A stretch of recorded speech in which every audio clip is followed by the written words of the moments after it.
किस विषय पे चर्चा हुआ है? আপনার তরফ থেকে কি আশ্বস্ত করেছেন স্যার? না ও এসছে তো সৌজন্যমূলক সাক্ষাৎকার, এর আগেও কয়েকবারই এসছেন উনি, তো কালকে এসছেন।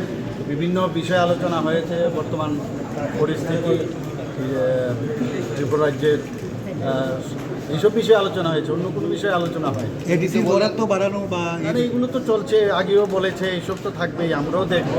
তিনি বলেছেন বেশ কিছু দাবি আপনার কাছে উত্থাপন করেছে, সে না বিষয়ে না, এইগুলো নিয়ে আলোচনা হয়, প্রায়শ আলোচনা হয়, তো নর্মাল আলোচনা, এইরকম না এক্সট্রা অর্ডিনারি কোনো আলোচনা হয়েছে, তো সেইভাবে কথাবার্তা হয়েছে। এডিসিকে সরাসরি অর্থ প্রদানের কোনো বিষয় আছে না, সেই ধরনের কোনো রকম ডিসিশন আমাদের হয়নি, আর সেটা অনেক উপরের বিষয়, সেটা হলে আপনারা জানবেন, সেই ধরনের কোনো আলোচনা হয় যে বিষয়ে আলোচনা হয়েছে সেই বিষয় নিয়ে কি চিন্তা ভাবনা করছেন? না না, এগুলো তো নর্মাল আলাপ, আসেই মানুষ বিভিন্ন বিষয় নিয়ে আসে, জিজ্ঞেস করে, আমরাও আমাদের আনসার দিই, কিন্তু কোনো কনক্রিট কোনো আলোচনা যে এটা হবেই বা করতে হবে সেরকম কোনো আর আলোচনা। ইন্টারলোকেটর নিয়োগ নিয়ে কোনো ইন্টারলোকেটারের কথা শুনছি আমি, আমার কাছে এখন অবধি কোনো খবর নেই।